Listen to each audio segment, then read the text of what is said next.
So I do a lot of kind of thinking out loud, obviously, at this point in my day. Or actually, this is when I've kind of collected all the thoughts into one thing.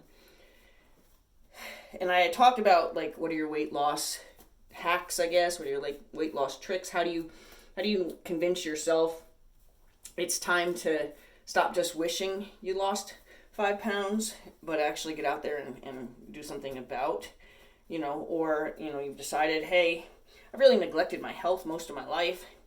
I used to have, and this is me speaking, I used to have a drawer in my nightstand that was full of candy and gum, and I used to have migraines every day. Every day of my life I had migraines, and to the point to where my mother thought I was just a hypochondriac. She didn't actually know that I really was having migraines.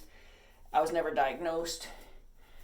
It wasn't until I had a serious motorcycle accident that I, ended up going to a neurologist, and we were able to discover that indeed that's what I had been suffering from my whole life. And I was able to figure out through a friend that I was allergic to aspartame, all those toxic fake sweeteners, because he had turned me on to peach Snapple iced tea, but he turned me on to the diet, and I really liked it. And so I drank it for, I don't know, a couple weeks maybe, and I said to him one day, I said, I really, really like this, but I think it's giving me headaches, because it was kind of the only thing new in my diet that was now adding to my headaches, I guess you could say. And he said, oh, that's because of the aspartame. Luckily for me, I run into people, it's late in life often, but I run into people who know something that I needed to know. And as soon as I stopped drinking it, the headaches subsided. I still got my headaches because I was still doing other things that had aspartame in it that I didn't realize. I was still chewing a lot of gum. I love gum. I don't chew gum anymore because pretty much all gum has aspartame in it. Pretty much. Anything that says sugar-free has aspartame or acetylfame or whatever. There's different versions of the same toxic crap. Once I cut all that stuff out of my diet, my headaches now, they seem more intense because they're more infrequent. But I know when I've done it to myself. And now it's almost like somebody who drinks to the point to where they know they're going to have a hangover. You did it to yourself. I call that the self-induced flu. So I kind of have a self-induced headache ritual as well. So if I decide, you know what, I really love that Payday bar, I know those peanuts are going to kick my butt in a couple days. Because peanuts were the hardest one to figure out because they were actually a 3-day later headache.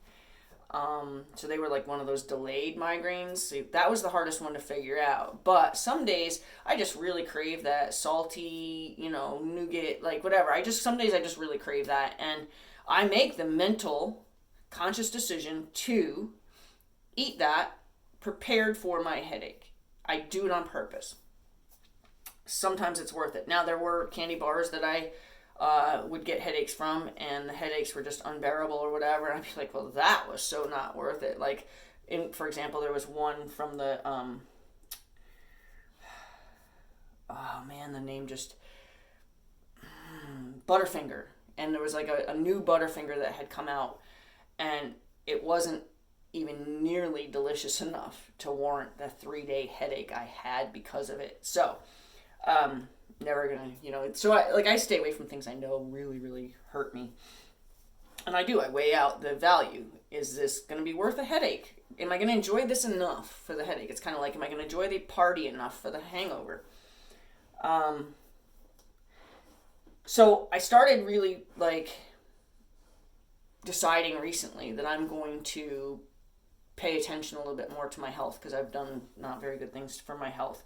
I've been a, sweet tooth, junk food junkie, don't really care what I eat kind of person. And somebody had posted something about the Goli vitamins and used the words game changer. And I knew they weren't like a representative of the company or anything like that. And I'm like, okay, somebody uses the word game changer. I at least want to see, And the reason they are a game changer for me, I don't know about the incredible, benefits that I'm getting from them, but one of the reasons they are a game changer for me is that they almost taste like candy. So you almost have to tell yourself you can only have two. But also, because if they taste good, you're going to take them. And if it's even this much benefit from what I was not doing, and I've gained this much positive, it's worth it to me. So it has been a game changer because I enjoy them, which then makes me take them. And if I'm getting any benefit at all, I'm ahead of the game. So I started really coming up with all these different things that I really want to change. I've changed the way I've eaten, but not dramatically. But I have taken, I quit Red Bull on November 11th, have not drank another one since. I have craved them, but I haven't drank any. And another thing that I have a kind of a goal, would you say, is I want to be able to stand in the shower and look down and see all my parts without sucking anything in. I want to see my kneecaps. I want to see my ankles. I want to see everything without sucking anything in. And I want to be able to just glance down. I don't want to be like, well, sure, I could see everything this way. So where I'm at today is where I'm at today is I still have to suck in, but now I can see by sucking in. Where there was a period maybe a month ago where no matter how much I sucked in, I wasn't seeing all my parts. So, I'm on my path, and it's kind of like when I help people with horses. It's like you got to get there. You can't expect to be, an Olympic or a professional hockey player the first time you lace up a pair of skates. You got to get there in the natural progression of it. So I'm happy today to say that I'm taking vitamins. I've cut out a lot of stuff out of my diet, and even though I still have to suck in, I can see all my parts when I look down.